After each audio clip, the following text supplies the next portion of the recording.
அருந்ததி, அப்பா என்னப்பா? உங்ககிட்ட ஒரு முக்கியமான விஷயம் பேசணும். உனக்கு ஏதாவது அவசரமா வெளியே போக வேண்டிய வேலை இருக்கா? பரவாயில்ல சொல்லுங்கப்பா. அது வேற ஒண்ணும் இல்லம்மா, அகிலாவோட நிச்சயதார்த்த விஷயமா பேசணும்.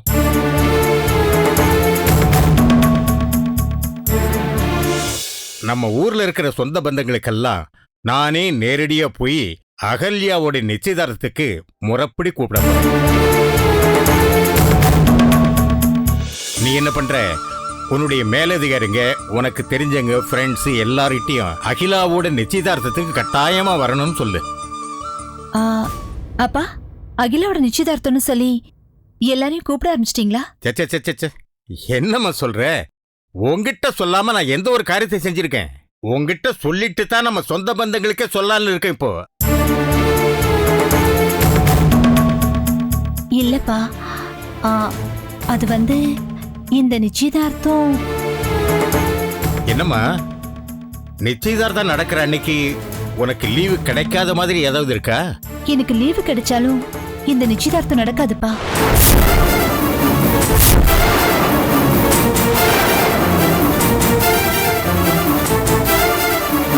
நிச்சயதார்த்தம் நடக்காதா? நம்ம குறிச்ச முகூர்த்தத்துல நிச்சயதார்த்தம் நடக்காதா, இல்ல நிச்சயதார்த்தமே நடக்காதா? ஏமா, நீ என்ன சொல்ல வரேன்னு எனக்கு புரியலையே. அப்பா, இனிமே பிரேம் அகல்யாவோட நிச்சயதார்த்தம் நடக்காதுப்பா. பிரேம் அகல்யா நிச்சயதார்த்தம் நடக்காதுன்னா என்ன காரணத்துக்காக? அப்பா, நிறைய காரணம் இருக்குப்பா. அதுல ஏதாவது ஒரு காரணம் சொல்லம்மா. பிரேம் நம்ம நினைக்கிற மாதிரி நல்லவன் இல்லப்பா. நீ சந்தேகத்துக்குனே பிறந்தவ. நான் கன்ஃபார்ம் பண்ணிட்டு தான் அகல்யா சொல்றேன். என்னம்மா நீ எல்லாம் தெரிஞ்ச மாதிரி பேசிட்டு இருக்க? ஆள வந்தா எப்பேற்பட்ட மனுஷன் தெரியுமா? உயிரே போறதா இருந்தாலும் வாக்கு தவறாதவரு. அப்படிப்பட்ட நல்ல மனுஷனுடைய புள்ள எப்படிமா கெட்டவனா இருக்க முடியும்? அப்பா, அப்பா நல்லவரா இருந்தா மகனும் நல்லவனா தான் இருப்பான்னு எப்படிப்பா உறுதியா சொல்ல முடியும்? நல்லவனா கெட்டவனாங்கிறது அவன் நடத்தைய பொறுத்துதான் பாருக்கு. பிரேமோட நடத்தையில என்ன தப்பு கண்டுபிடிச்ச? என்ன உன்னுடைய போலீஸ் புத்திய காட்டுறியா? ஏய், நான் உன் அக்காடி. பொண்ணை பொறுத்த வரைக்கும் எப்பவுமே நான் ஒரு போலீஸ்காரியா நடந்துக்க மாட்டேமா. உனக்கு ஒரு வழிகாட்டியா இருக்கணும்னு தான் ஆசைப்படுறேன். எனக்கெல்லாம் ஒண்ணும் வழிகாட்ட வேண்டாம். என்ன சந்தோஷமா வாழ விட்டா அதுவே போதும். என்ன அகல்யா இப்படி பேசுற? உன் வாழ்க்கை சந்தோஷமா இருக்கணும் தானே? அந்த கெட்டவனா இருக்க பிரேம் உனக்கு புருஷனா வரக்கூடாதுன்னு நினைக்கிறேன். ஆக அகல்யா சந்தோஷத்தை விட உன் சந்தோஷத்தை தான் நீ பெருசா நினைக்கிற. ஏதோ பிரேம பத்தி யாரோ ஏதோ தப்பா சொன்னாங்க, அத பெருசா நம்பிக்கிட்டு ஒரே வார்த்தையில அகல்யா பிரேமோட நிச்சயதார்த்தத்தை வேண்டான்னு சொல்றேன் இல்ல? அப்பா, நான் என்ன விவரம் தெரியாத சின்ன குழந்தையா? அடுத்தவங்க சொல்றது உடனே நம்புறதுக்கு? நான் ஐபிஎஸ் படிச்சவப்பா. நீ ஐபிஎஸ் படிச்ச பெரிய அதிகாரிமா, அத நான் ஒத்துக்கிறேன். ஆனா அதே நேரத்துல நீ அவசரக்காரிங்கிறத ஒத்துக்க. ஐயோ அப்பா, அகல்யா ஏதோ விவரம் தெரியாத சின்ன பொண்ணு. இவ என்ன தப்பா பேசினா தப்பு இல்ல. நீங்க என்ன புரிஞ்சுக்காம பேசினா எப்படிப்பா? அப்பா, மத்தவங்க விஷயத்துல முடிவெடுக்கும் போதே ஒரு தடவைக்கு பல தடவை யோசிச்சு முடிவெடுக்கிறவனா? என் கூட பிறந்த தங்கச்சி விஷயத்துல எடுத்த கவுத்தன்னு முடிவெடுக்க முடியுமா? சரிம்மா, நீ நல்லா நிதானத்தை சரியான ஒரு முடிவெடுத்திருக்கேன்னு வச்சுக்க. இப்போ பிரேம் தப்பு பண்ணிட்டான்னு நிரூபிச்சு தண்டனை வாங்கி கொடுத்துட்டியா? பிரேம் தப்பு பண்ணிருக்கான்னு சில தகவல் வந்திருக்கு. அதுக்காக தான் சில எவிடன்ஸ கலெக்ட் பண்ணிட்டு இருக்கோம். அந்த ஆதாரம் எல்லாம் உண்மையா பொய்யானே தெரியல. ஆனா அதுக்குள்ள பிரேம் தப்பு பண்ணிட்டான்னு முடிவே பண்ணிட்ட, அப்படித்தானே? நீ பிரேம குற்றவாளின்னு சொல்றது எப்படி இருக்கு தெரியுமா? பெறாத குழந்தைக்கு பேர் வைக்கிற மாதிரி இருக்கு. அப்பா, நான் என்ன சொன்னாலும் நீங்க நம்ப மாட்டேங்கிறீங்க. கூடி சீக்கிரம் அந்த பிரேம் அரெஸ்ட் ஆக போற.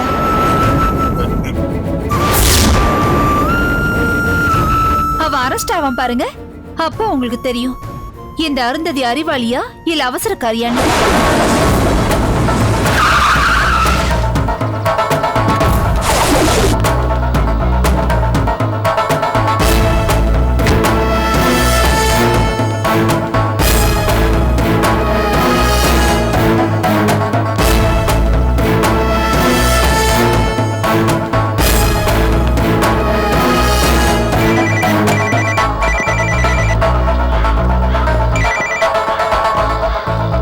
Hello, good morning madam. Good morning.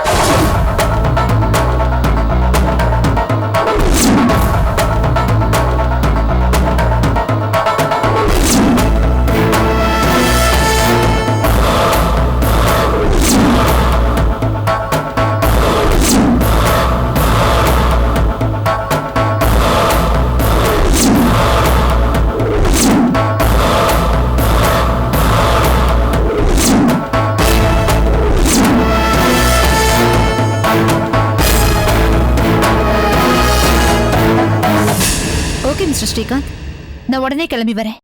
Okay madam, thank you.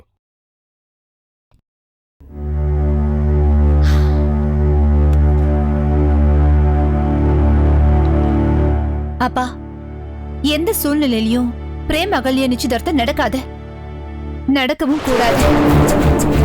வரேன்.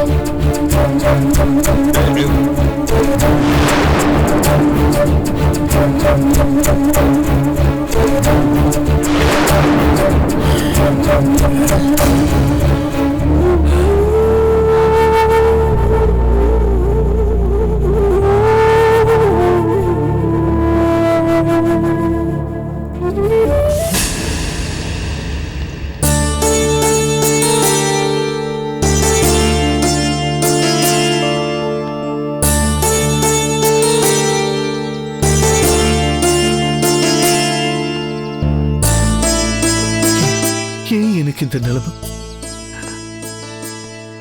நான் என்ன பாவம் செஞ்சேன்? யாருக்கு என்ன துரோகம் செஞ்சேன்? எல்லாரும் நல்லா இருக்கணும்னு நான் நினைக்கிறேன்னு அது என் தப்பா? ஏன் எல்லாரும் ஏமாத்தணும்னு பாக்குறாங்க?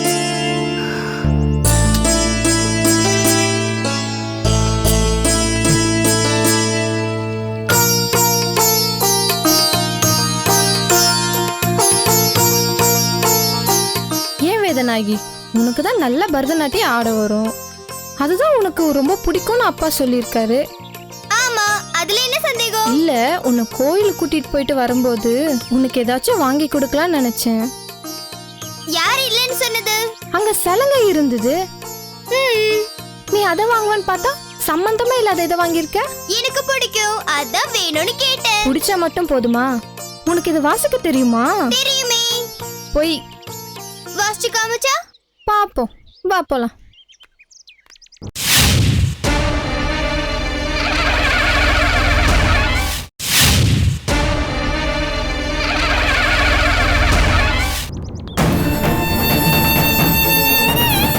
ஆண்டவா, எதுக்கு எனக்கு இப்படி சோதனை மேல சோதனை கொடுக்குறீங்க? எப்போ இதெல்லாம் தீரப்போகுது? ஒரு பக்கம் வெளியில இருக்கிறவங்க தான் என்ன புரிஞ்சுக்கலன்னா, என் பொண்டாட்டி என்ன புரிஞ்சுக்காம திரும்ப கோச்சுக்கிட்டு போயிட்டா. பாவம் கீதாஞ்சலி என்ன நம்பி அடைக்கலம் கேட்டு வந்தா.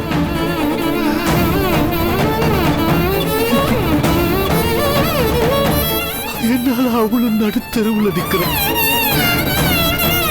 இந்த பிரச்சனை பத்தி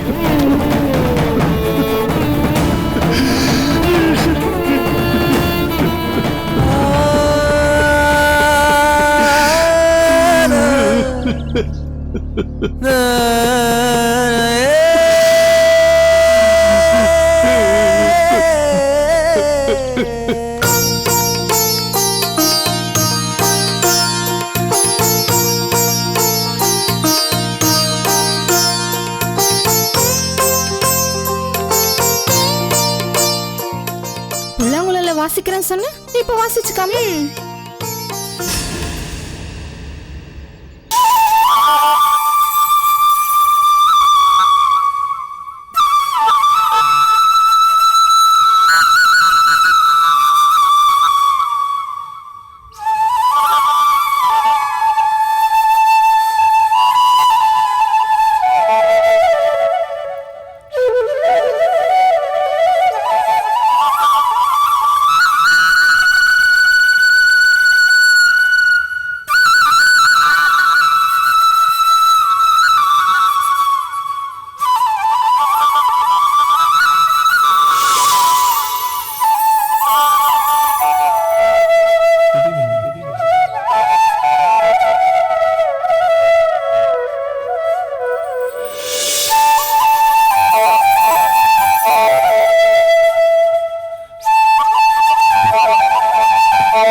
இல்லம்மா, இதுவரைக்கும் இப்படி ஒரு இனிமையான இசைய நான் கேட்டதே இல்லை. என்னை அறியாம உன் இசை என்னை இங்க இழுத்துட்டு வந்துருச்சுமா. உங்களுக்கு தான் புல்லாங்குழல் இசை ரொம்ப பிடிக்குமே. எனக்கு பிடிக்கும்தான். சாதாரணமா புல்லாங்குழல் இசை கேட்கும்போது எனக்குள்ள ஒரு உணர்வு ஏற்படும். ஆனா உன் இசை என்ன மயங்க வச்சிருச்சுமா. அப்படியா? இந்தாங்க என்னோட gift. தேங்க்யூ.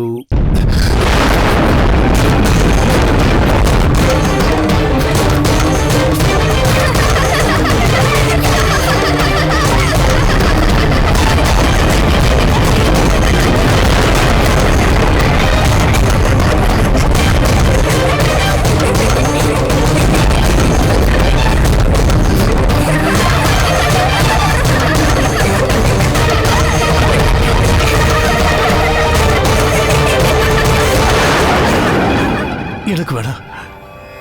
இது நீயே வச்சுக்க. நானே வச்சுக்கிறேன். எப்ப வேணுமோ அப்ப நான் உங்களுக்கு தரேன். சரிம்மா. அங்கிள், உங்களுக்கு டான்ஸ் பிடிக்குமா? ஆமா, எனக்கு ரொம்ப பிடிக்கும். உன் அப்பா நீ நல்லா ஆடுவேன்னு சொல்லியிருக்காருமா. உங்களுக்கு நான் இப்ப ஆடி கட்டவா?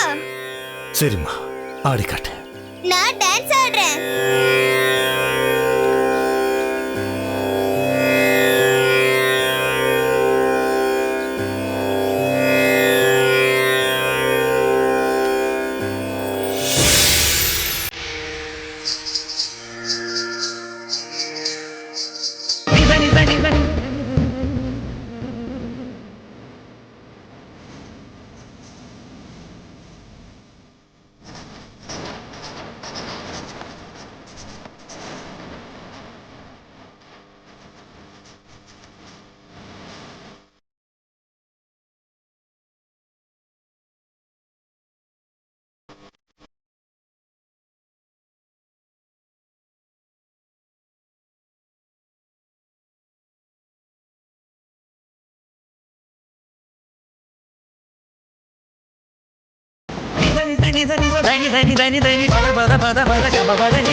சார் என்னாச்சு?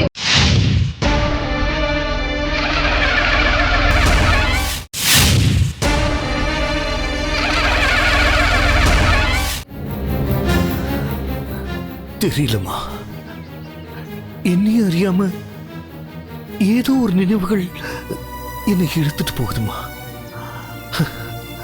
சரிங்க சார், நாங்க வீட்டுக்கு கிளம்புறோம். நீங்க வரீங்களா? இல்லம்மா, நீங்க போங்க, நான் அப்புறம் வரேன். சரிங்க சார், நாங்க கிளம்புறோம்.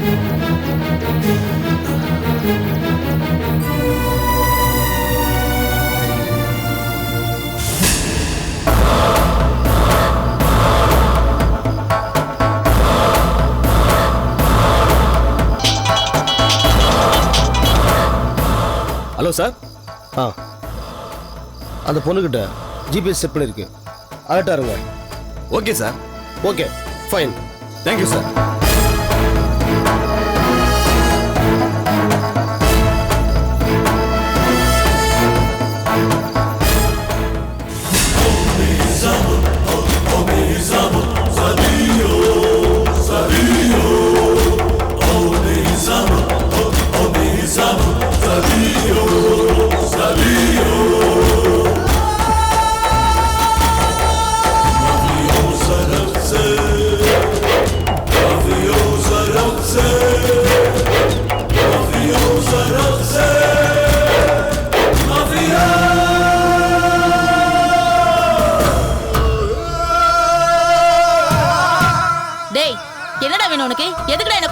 வச்சிருக்க?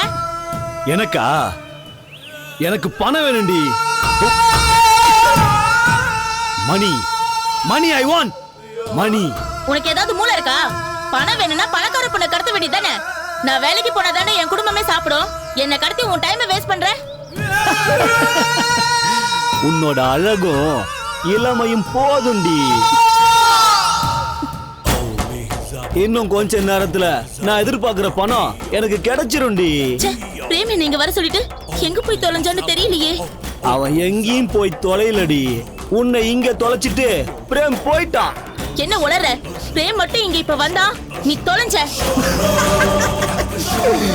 பிரேம் யாருன்னு உனக்கு தெரியணும் அவ்வளவுதானே? பிரேம் தானே? ஒரு நிமிஷம். அவன் நம்பர் சொல்லு. அவன் நம்பர் சொல்லு. 99 40 405636. இதானே? இந்த பேசு. என்ன சொல்ற கேளு. பிரேம் என்ன சொல்றான் கேளு.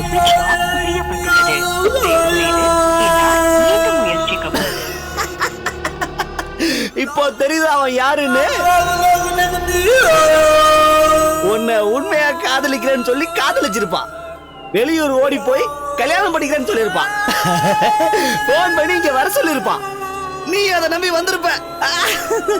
நீ சொல்றதெல்லாம் உண்மைதான். ப்ளீஸ் என்ன விட்டுடு.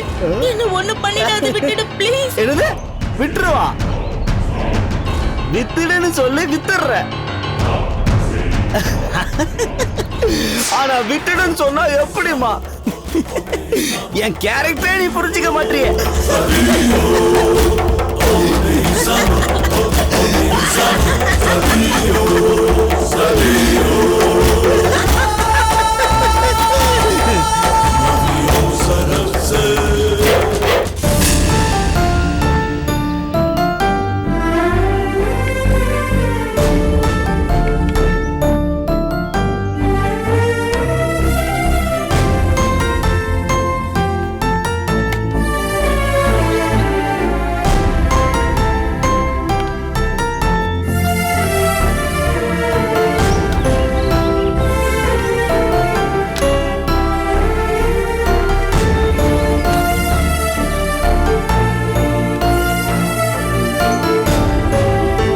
என்ன மச்சான் பலமா யோசிச்சுட்டு இருக்க?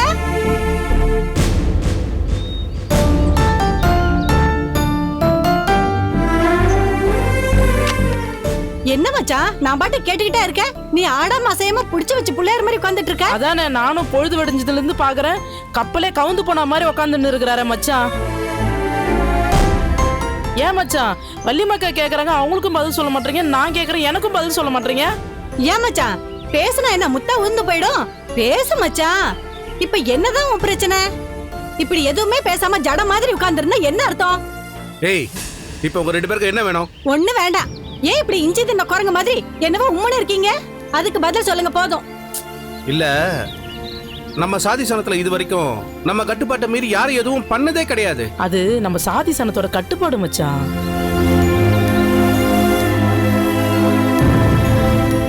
மச்சான் நம்ம நாட்டுல நம்ம தேசத்துல பல ஊர்ல எல்லாம் தப்பு தண்டா பண்ணிட்டு நீ பெரியவன் நான் பெரியவன்னு போட்டி பொறாம பட்டுக்கிட்டு வெட்டு குத்து திருட்டு கொலை கொள்ளைன்னு ஜெயிலுக்கு போறாங்க.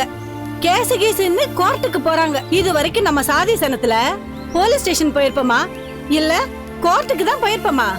இது நம்ம சாதி சனத்துல இருக்கிற கட்டுப்பாடு மட்டும் இல்ல மச்சான், அதுதான் நம்ம பரம்பரையா வாழ்ந்துகிட்டு இருக்கிற பண்பாடு. கட்டுப்பாடு பண்பாடு இதுதான் நம்ம சாதி சனத்தோட உசுறு. நம்ம உசுறு கூட விட்டுருவோம், ஆனா தப்பி தவறி கூட நம்ம காளியாத்தா சத்தியமா யாரும் உசுறு வாழ மாட்டோம். இது நம்ம பொறப்போட ரத்தம் மச்சான். இது நம்ம மலைக்காட்டு மண்ணோட மகிமை மச்சான். சுட்டு போட்டாலும் நமக்கு சூதும் தெரியாது, நமக்கு களவும் இருக்காது மச்சான். ஆனா நம்ம சாதி சனத்தோட குணத்தையும் பேரையும் கெடுக்கிறதுக்காகவே வந்து பிறந்திருக்கான் இந்த கார் கொடுக்க. அவன் நம்ம சாதி சனத்தோட பொறக்கல மச்சான், என் கூட பொறக்கல மச்சான். நாகப்பனோட மகனா வளர்ந்தா மச்சான். ஏதோ ஒண்ணு புள்ள, அவன் எங்க பிறந்திருந்தா என்ன, நாம வளர்ந்த இடத்தோட ஜனங்க மாதிரி தானே அவனும் இருந்திருக்கணும். அது எப்படி ஐயனே நம்மள மாதிரியே கார் கோடன்னு நினைக்கிறீங்க? மகனே மாறப்பா, நம்ம நாட்டுல ஓடுதே ஆறுகள், அதெல்லாம் ஒரே இடத்துல ஊறுது இல்லையே. பல நாட்டுல பல ஊர்கள்ல பிறந்து உற்பத்தியாகி அது ஆறா ஓடிக்கிட்டு இருக்கு. கடைசியா அது எங்க போய் கலக்குது? கடல்ல. கடல்ல கலக்குது. ஒவ்வொரு இடத்துல உற்பத்தி ஆகிற ஆத்து தண்ணி எல்லாம் நாம தாகத்துக்கு குடிக்கும் போது ஒவ்வொரு சுவையா இருக்குதே, எல்லா ஆத்து தண்ணியும் ஒரே மாதிரியா இருக்கு இல்லையே. அது ஏன்?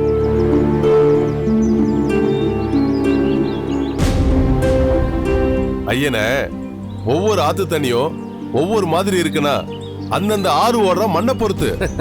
சரியா சொன்ன. அந்தந்த மண்ணுக்கு தகுந்த மாதிரி தான் ஆத்து தண்ணியோட சுவையும் மாறுது. இத நான் ஒத்துக்கிறேன்.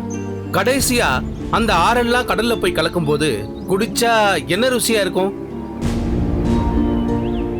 ஒரே உப்பு கறிக்கும் ஐயனே, வாயில வைக்க முடியாது. இது எதனால? நல்ல சுவையுள்ள தண்ணி, நம்ம தாகத்துக்குன்னு உதவுற தண்ணி கடைசியா கடல்ல கலந்த உடனே எப்படி நம்ம வாயில வைக்க முடியாத அளவுக்கு உப்பு கரிக்குது? அது கடலோட மகிமை ஐயனே. இப்ப தெரியுதா? எந்த ஊர்ல ஆறு ஓடினாலும் கடைசியா அது கடல்ல கலக்கும் போது உப்பு கரிக்கிற மாதிரி கார்கோடகன் எங்க பிறந்திருந்தாலும் அவன் வளர்ந்த இடத்துக்கு ஏத்த மாதிரி மாறி இருக்கணும். ஆமா, என்னதான் நாட்டோட வளர்ச்சிக்கு தகுந்த மாதிரி கால நேரங்கள் மாறி இருந்தாலும் இன்னும் பழைய பழக்க வழக்கங்களை மாத்தாம நாமெல்லாம் ஒண்ணுன்னு வாழறவங்க இன்னைக்கு வரைக்கும் நாம மட்டும்தான். ஒத்துமையா இருக்கிற நம்ம சாதி சனங்களோட வளர்ந்த அந்த கார்கோடகன் மட்டும் எப்படி மாறினானதான் எனக்கு தெரியல. ஐயனே, நீங்க என்ன சொன்னாலும் ஒருத்தரோட பிறவி குணத்தை யாராலையும் மாத்த முடியாது. அத அவனே மாத்திக்கிட்டாதான் உண்டு. புலி எவ்வளவுதான் பசி எடுத்தாலும் ஆடு மாடு தின்ற புல்ல தின்னாது. அதே மாதிரிதான் கார்கோடனோட குணமும். ஏன் இப்படி தப்பான வழியில எல்லாம் கார்கோடன் போறாங்கிற வருத்தம் எனக்கு இருந்தாலும் அவன் என்னைக்குமே நல்ல புத்தியா மாற மாட்டான்னு எனக்கு நல்லாவே தெரியும் மாறப்பா. அதான் நான் யோசிச்சுட்டு இருக்கேன். அத நாம யோசிச்சு என்ன பண்றது ஐயனே? யோசிக்க வேண்டிய கார்கோடன்ல யோசிக்கணும். அவன் யோசிக்கவும் மாட்டான், நல்லவனா மாறவும் மாட்டான். தன்னை ஆசைப்படாத பிள்ளைய கண்ணக்கோள் வச்சு வீட்டுல திருடுற மாதிரி எப்போ ஆளை வச்சு வள்ளியை தூக்கிட்டு போய் கல்யாணம் பண்ணணும்னு முடிவு பண்ணானோ அப்பவே அவன் நம்ம சாதிசனத்தோட கட்டுப்பாட்டை மீறிட்டான். ஒண்ணு அவனை நம்ம வழிக்கு கொண்டு வரணும், இல்ல அவங்கிட்ட இருந்து நாம விலகிடணும். அவன் மறுபடியும் தப்பு பண்ணாத மாதிரி நாம நடந்துக்கணும். ஐயனே, இனி நீங்க அவனை பத்தி கவலைப்பட தேவையில்லை. கார்கோட வலுக்கட்டாயமா வள்ளி கழுத்துல தாலி கட்ட நினைச்சான். ஆனா கடவுள் வேற மாதிரி நினைச்சு அவனை நீலி கழுத்துல தாலி கட்ட வச்சு இனி பொம்பளை விஷயத்துல தப்பு பண்ண முடியாத அளவுக்கு பண்ணிட்டான். இனிமே தப்பு பண்ணாலும் மாட்டிப்பான். அப்படிலாம் சொல்லாத மாறப்பா. உனக்கு விவரம் தெரிஞ்ச நாள்ல இருந்து தான் நீ கார்கோடனை பார்த்துட்டு இருக்க. ஆனா நான் அவனை கை குழந்தையா இருந்த காலத்துல இருந்தே பார்த்துட்டு இருக்கேன். அவனோட குணத்தை பத்தி எனக்கு நல்லாவே தெரியும். நீலி அவன் கண்ணால கட்டிக்கிட்டதால வள்ளி அவன் மறந்துடுவான்னு நீ நினைக்கிற. செத்தால மறக்க மாட்டான். அவன் அடிபட்ட பாம்பு மாதிரி. அடிபட்ட பாம்பு அடிச்சவனை கொத்தாம விடாதுங்கிற மாதிரி அவன் ஆசைப்பட்டதை அபகரிக்க செத்தால விட மாட்டான்.